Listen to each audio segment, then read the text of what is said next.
Marketing Monday, the first one for a little while. I'm sorry, I'm just gonna move my Instagram over above my camera here so I can be live on Instagram and on Facebook/YouTube as well. So there we go. I think that is sorted.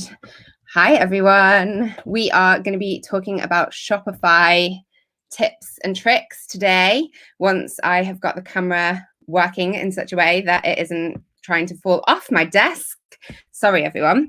If you are joining me for the first time on a Marketing Monday, these are basically designed to be, I think that might be it. They're basically designed to be 15 minutes of teaching style stuff for getting stuck into all things marketing, and then some time for questions as well. So there we go. I think we're all sorted. Hey Claire, great to see you here. Happy Monday. I am on Facebook and YouTube and Instagram all at the same time.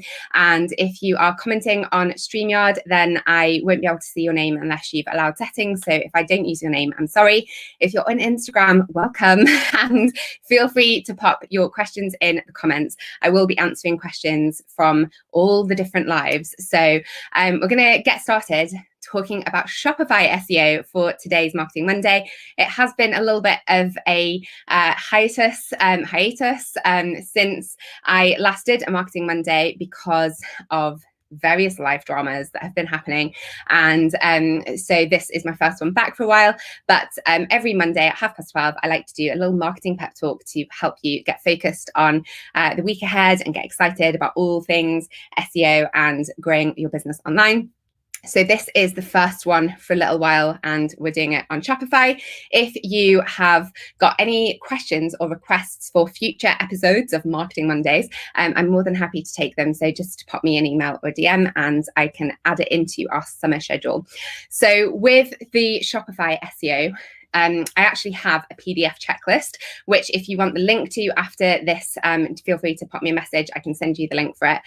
But basically, it's a Shopify SEO cheat sheet, and I'm going to talk through some of the tasks that are on it because it's the best way to sort of structure some of the key things that you need to think about when you're optimizing your Shopify store. This is relevant for e-commerce more widely as well. So if you're not on Shopify, but you do have a website where you're trying to sell products, whether they're digital or physical, you can get your pen and paper ready. Or I also have a checklist that's generic and not Shopify focused. So do check that out as well. So for the first half of this, I'm going to be talking you through some of the tasks, and if you've got any questions about them, fire them into the comments, fire them into the chat, and I will go back and answer them once I have finished talking you through all of the key things to note when you are running your Shopify store. So the first two things are both things that you might have done already. You might not realize that they are connected to SEO and marketing, but you want to make sure that you have got your Google tools installed. So that is your Google Analytics, which is the bog standard one that everyone checks off their to-do list, but also Google Search Console. So Google Search Console is Google's webmaster tools. It is the tool that professional SEOs use to make sure that websites are suitable for search visibility.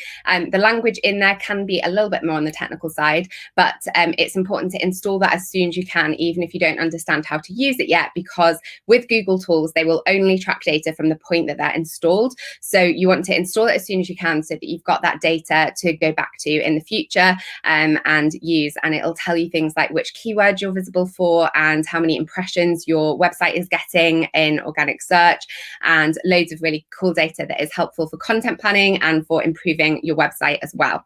So with your Google Analytics and Google Search Console, those are one-off tasks that are really straightforward to do. Once they're done, that's it. And then another one-off task is to submit your sitemap to Search Console. So once you've got your Google Search Console set up, you want to give Google a map to how to find your website pages. And you can find that by going to your URL. So whatever your website is, I think Kath from Hope and Ginger was here, so I'm going to use her as an example because I saw her name come up. But hopeandginger.com sitemap.xml is going to take you to your website's sitemap. So you want to take that URL and then submit that in your Google Search Console area under the sitemap section. And that is going to just help Google understand what pages you've got available, especially for newer websites. It can be helpful just when it comes to getting your pages into Google's index.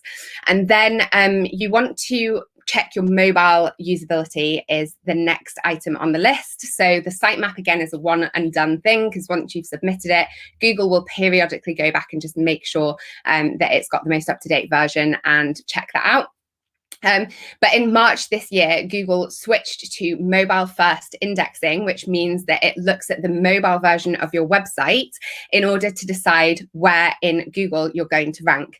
So previously it was desktop, but now it's mobile from March. So if you've noticed that your organic traffic has been dipping and your data has been dipping, then it could be to do with the change in mobile first indexing, and the mobile version of your site perhaps is not as optimized as it could be.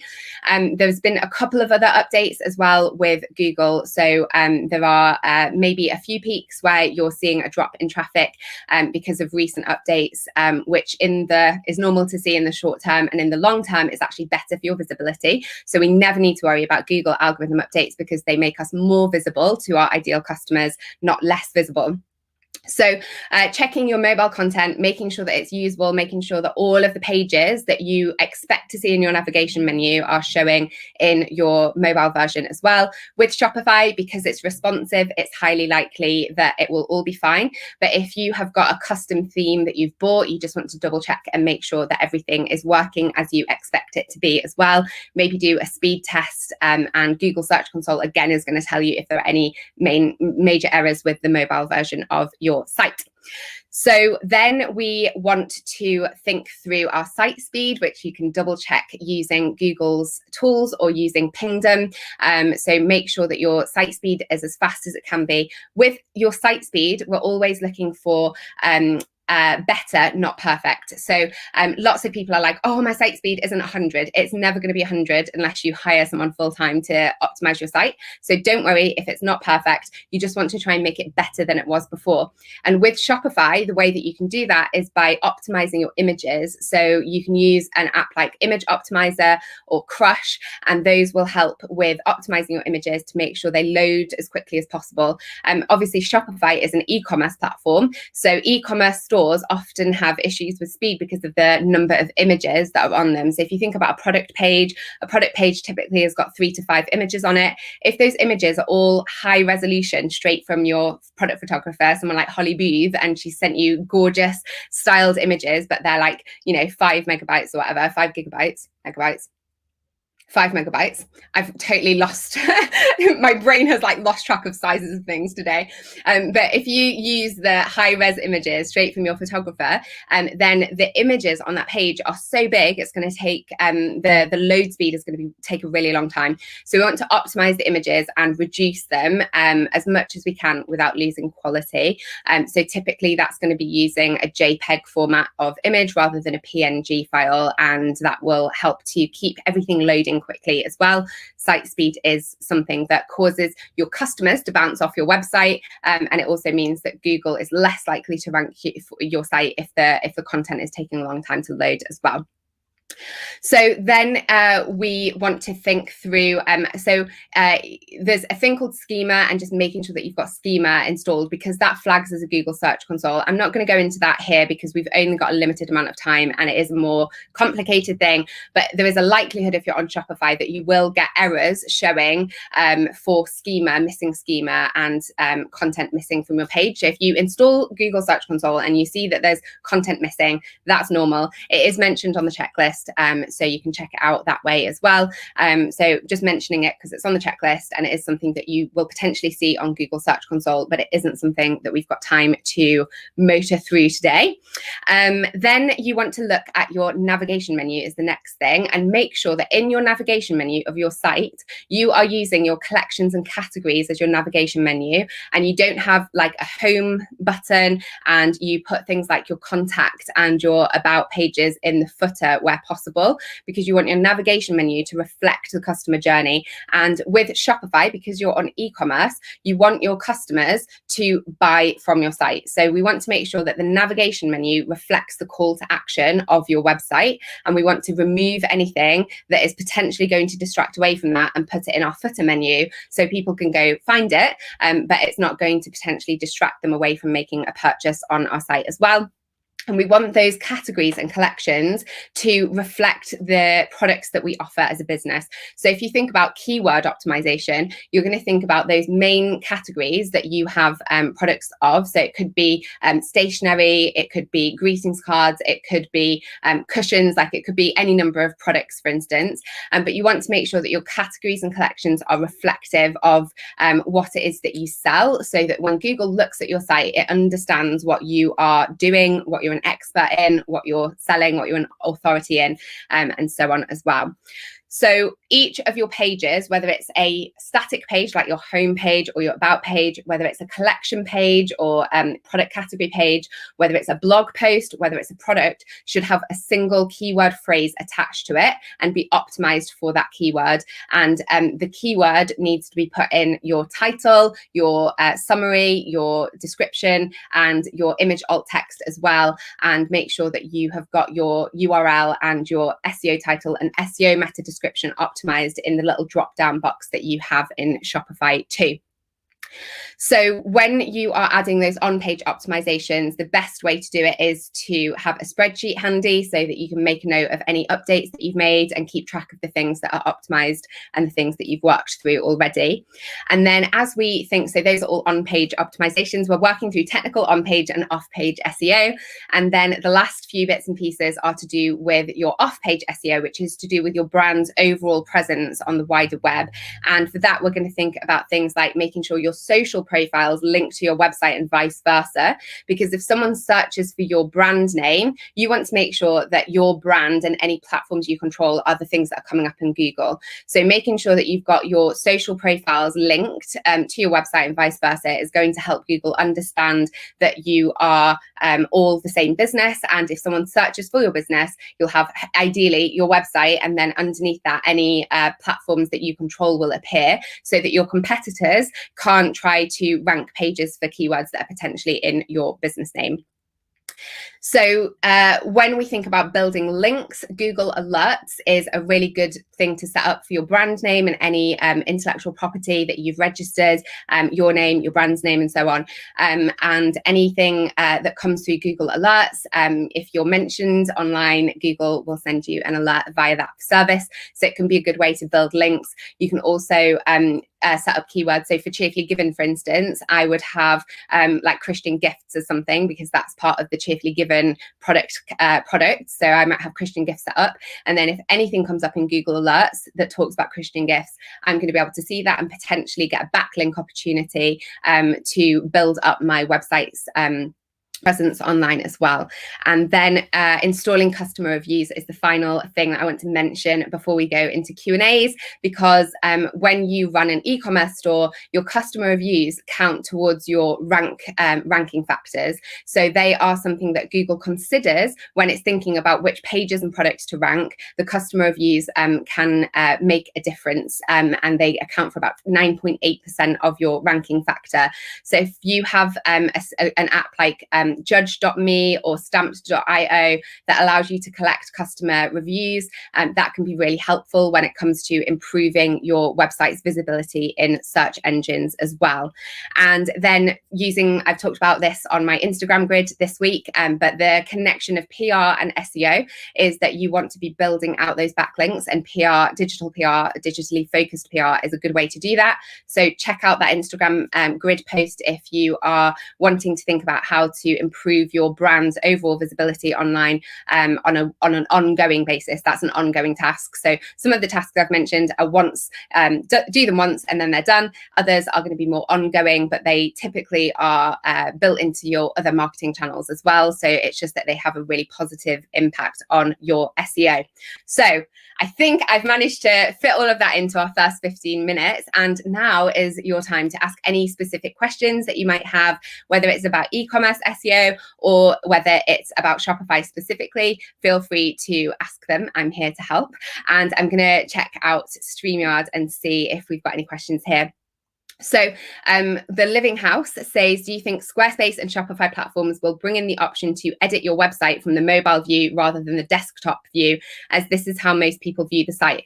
So when you are editing your site, you should be able to change the view that you're seeing, and there should be a little icon in the bottom right-hand corner normally where you can change the device. So you should be able to see that when you're making updates and edits to your site and preview that already. But the other way that you can do it is if you're in a browser window on desktop, for instance, and you're on Google Chrome, if you want to see how it looks on mobile, all you need to do is just make the window smaller and reduce it down so that it's tall and thin to mimic what a mobile view would look like. And the website will naturally create those breakpoints so that you can preview what that looks like. So there are ways of being able to do that already. If you either choose the option, it's not always obvious, but you can usually select the view when you're in the design tab of your site and making those updates, or you can also manually change the shape of the browser window so that you can see what it looks like even if you're on desktop as well. And you can obviously do that for tablet and for mobile devices,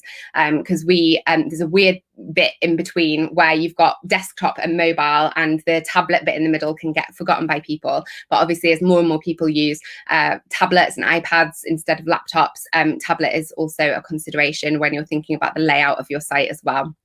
Let me just see if there's any questions on the Instagram. Bear with me 1 second while I scroll back, because we get all these notifications about being here. Okay, cool. No questions have come through yet, which is surprising. Hey everyone, it's good to see your names popping up here. So cool. So if you've got any other questions, feel free to let me know. Obviously, when you're working on a product-based site and it's something like e-commerce, or you're selling digital products and you've got the idea of a more traditional land on the site, add it to cart, checkout option, you're going to be looking at a conversion rate of between 1% and 3% is the industry average. So 1.9% is about average for e-commerce more widely. And that is basically sorry, I just got distracted because there is a question bit. Interesting. I can't see that. I'll check it out in a minute. So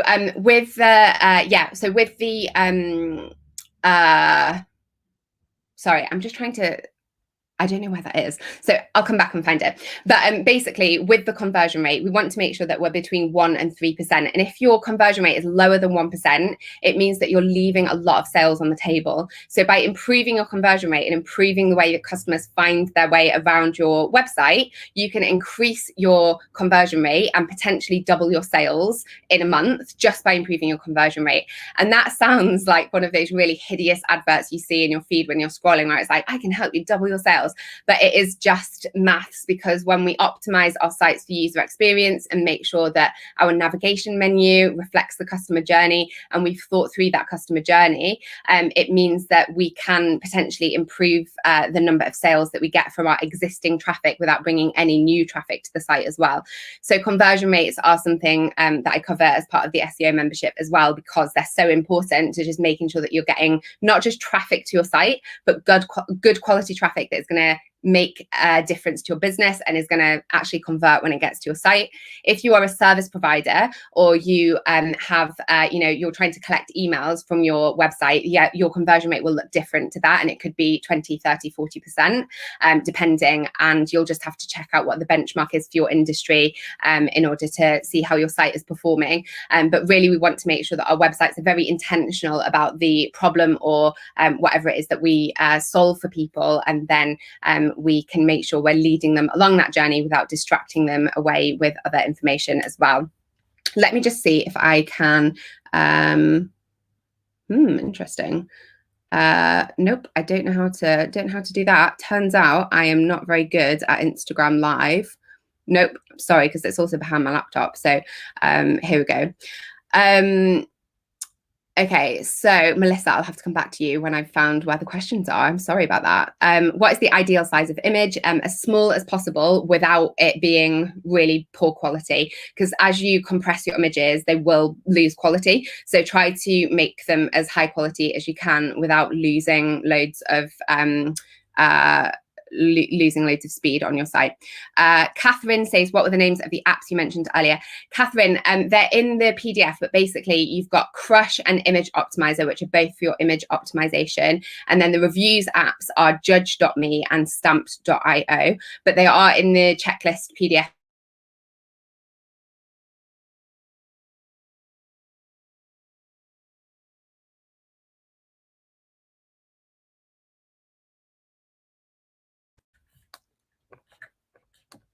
Okay, we got paused due to poor connection. Bear with me a second while I just plug that in. There we go. I move house soon and I won't have to deal with a Wi-Fi hotspot from my phone anymore, which will be a dream. So let me just this has been a hot mess, guys, and I'm literally roasting because I've got a tin roof above me and it's really hot outside. Here we go. Hopefully, am I back? Am I back? I don't seem to be back on Instagram, but I'm still here, so that's fine. Let's have a little nosy of what's... Okay, I seem to be back here. Sorry, guys. It's the first time I've done Instagram and laptop, so welcome to the chaos of my life. Okay, let's have a little nosy here. How important is bounce rate? It seems there's a trade-off between content-rich pages that answer people's questions easily and ones that get people clicking, especially when you're a more considered purchase. Yes, super great question. So with bounce rate, it is really important for pages where you are wanting to keep leading people down the customer journey, particularly. So for certain pages, you'll expect to see a high bounce rate. So you'll expect on contact pages, for instance, to have a really, really high bounce rate, which a bounce rate is where somebody only visits one page of your site and then immediately leaves. So sometimes you'll expect to see a high bounce rate.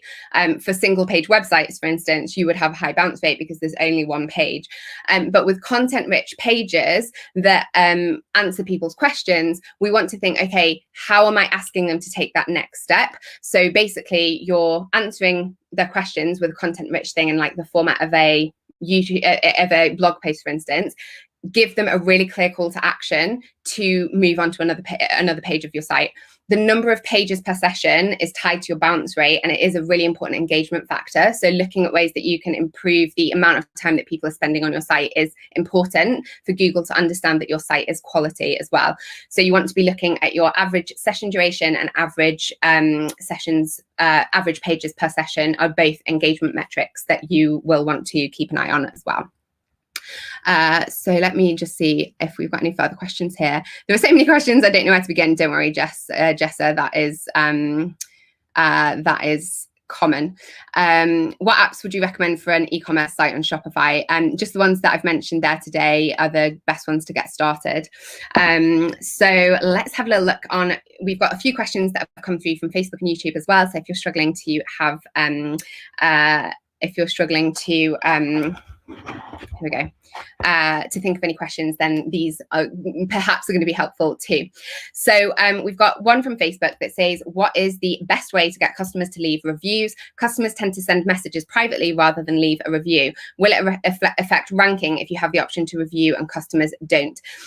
So it won't necessarily affect your ranking if you don't have reviews, but it will impact your it can impact your conversion rate, because social proof is something that people make a lot of decisions about. So if you pay attention to how you browse websites next time you are looking for something to buy, I noticed this about myself at the weekend because I was looking for something and I was making a note of my like instinctual reaction as I was browsing. I was like looking at the things that were reviews, and I was using the reviews for that. So especially if you're like a more considered purchase, which Parrot Street and Instagram has mentioned, you do want to try and collect those reviews as quickly as you can, because it's going to help people convert when they land on your site. Now, the way that you can collect reviews is by having a post-purchase follow-up sequence on your emails. So if you're on Shopify, Klaviyo is a really good shout for this, and you can basically set up an automated email sequence post-purchase that basically checks in and asks people to leave a review after purchase. And there are ways of doing that it doesn't feel like spammy from people as well. But I would just encourage you to think about implementing something like that if you don't have it currently, because having those reviews and starting to collect them is something that is really valuable. We all start from somewhere, so starting, avoiding adding in a reviews app because you don't want to have no reviews on products is going to mean that you don't have reviews on products for even longer. So I would recommend having it in, and then maybe you can look at your past customer base and maybe have some kind of like giveaway or something, and do like a big push for your past customers after you have anyone on your mailing list. And just say, anyone who's ever bought a product from me, anyone who leaves a review in the next 7 days on a product that they've bought in the past is going to be entered into a giveaway, or something like that. But try and incentivize it to get a few people over in the first instance. And you would just need to look at like the rules around giveaways and reviews and stuff like that, because I'm not an expert on that. But there's different ways that you can implement that to encourage people over onto your page and to leave a review, especially if you're if you're like a visible face in your business as a small business owner, and people know that when they shop from you, they're shopping from a person. You can explain in your marketing emails and say, reviews make a really big difference to me as a small business owner, and I would really appreciate it if you could take the time. There's loads of different ways that you can sort of just explain to people why they're important, and often knowing why they're important helps people think, oh, okay, I understand that. I'm going to go and do this person a quick favor by leaving a review on something that I've bought. Hey, Rosemary. So what advice will you give to someone just starting out a clothing store with Shopify as to how many pages to start with? So if you're just starting out, you want to make sure that you've got your brand and trust pages sorted. So homepage, about page, contact page, terms and conditions, privacy policy. And then it depends on how many products you're starting with. So if you've got a really big product range, you want to make sure that you've created categories for everything that makes sense. If you're starting out with just a few things, you could just have a simple, single category. So you don't need to overcomplicate it and have loads and loads of different categories if you've only got a small product range. So do what works best for your business, and don't feel like you need to have a certain number of categories live, because the most important thing is that when people reach the categories and collections, they see what they're looking for. So if they go to a collection and there's one item in it, if that item is highly relevant to them, they're probably going to buy it. If they get to a collection and there's 3 things in there that aren't really very relevant to what they thought they were clicking on, they're going to navigate away from that page. So the most important thing is relevancy and thinking about how your customers are going to interact with your site as well. I noticed that I have backlinks from random coupon type sites. Would that affect my Google ranking negatively? So yes, with some backlinks can be harmful, but most of the time that's really standard. There's not a huge amount that you're going to do about it, unless it's really a really toxic site or really spammy site. Then in that case, I might disavow it. But you want to be really careful when disavowing links in Search Console more generally as well. But it is normal to get quite a lot of coupon type sites linking back to you. Tiny PNG is a great site for compressing images for web without losing quality. Yes, and Tiny JPEG as well is great too. Super. We use a lot of apps in Shopify, including gem pages for our content pages. What, if any, impact will this have on SEO? Yeah, so Richard, with your apps, the biggest impact it has is on your technical SEO for Shopify, because it can really create a lot of bloat in your site, and each of the apps that you install will slow down your site slightly, and any pages that it's active on will potentially also be impacted and will slow down. So lots of apps run with JavaScript plugins, and basically JavaScript loads on the second pass of Google. So Google will go to a site and look at it, and the first time they see it, there won't be any content there if it's all JavaScript based, and they would need to, basically it would load on the second pass. So that's a really, really simplistic explanation to kind of just say the apps and plugins can cause an issue with Google being able to see your content straight away and load times, but they also will slow down your site because it bulks out the code base of your site quite significantly. So SEOs, there's like a joke in the industry that SEOs would basically just have really basic tech sites, and the designers and developers wouldn't have any fun functionality if the SEOs had anything to do with it. But we always want to take the approach of like, how does this improve customer experience, and really keep customer experience at the heart of what we think about. And often when we're optimizing for customer experience and making sure that our sites are the best for our customers, that is positive for that's search engine optimization. Ultimately, search engines want your website to be the best customer experience because they are sending people to your site. And so if people have a bad experience on your website, it reflects badly on Google. So when you're thinking about the functionality of your site and the apps and plugins that you're using, just ask yourself, is this absolutely necessary for the best customer experience, and make your decisions based on that. And do regularly go back and check and make sure that you're using anything that is installed, because sometimes we can end up with apps and plugins that are outdated and they're slowing down our site. But actually we don't use them anymore, so we can uninstall them, and that will potentially speed up our website slightly as well. So it's more to do with that technical side of things when it comes to that format. And so when you think about using apps like Gem Pages, for instance, to build out content pages, the reason that a lot of sites will end up working with a web designer, a front-end web designer, to create a custom Shopify theme is because you can build out your functionality in your style sheet and in your theme code without having to rely on third-party app installs that are potentially going to slow your site down. So that's why certain websites, once they reach a size, will actually work with a designer and developer just to create something that is completely bespoke for them. So hope that helps. Let me just double check and see if there's any other questions that have come through on Instagram, and then we'll wrap up because we have reached the top of the hour. And I do want to try and keep these to half an hour, because if you know anything about me, you'll know that I can talk about SEO until the cows come home. So thank you so much everyone for joining me. If you want any help with any of this, then I have got my Shopify SEO 101 mini course that gives you video tutorials for how to do anything. But there's also my SEO membership, which is now available to check out on my website and includes all of the Shopify things. So if you need any help with any of it, give me a shout and check out my website. If you want that PDF, give me a shout as well, and I can send you a link for it. The PDFs and freebies and stuff will be live on my site later today. But the SEO membership and the Shopify SEO 101 are the next steps for doing all things Shopify SEO. If you are feeling confused, don't worry, you're not alone. But Shopify is actually really straightforward to work through once you've got the foundational stuff in place. So hope you all have a really good Richard, go. With our sites, we obviously want them to be as beautiful and interesting as possible. So Richard's going to go back to his boss and suggest a super simple UX friendly tech site. With that, we obviously want to make sure that we're using our branding and all of that good stuff. But SEOs can be party peepers sometimes.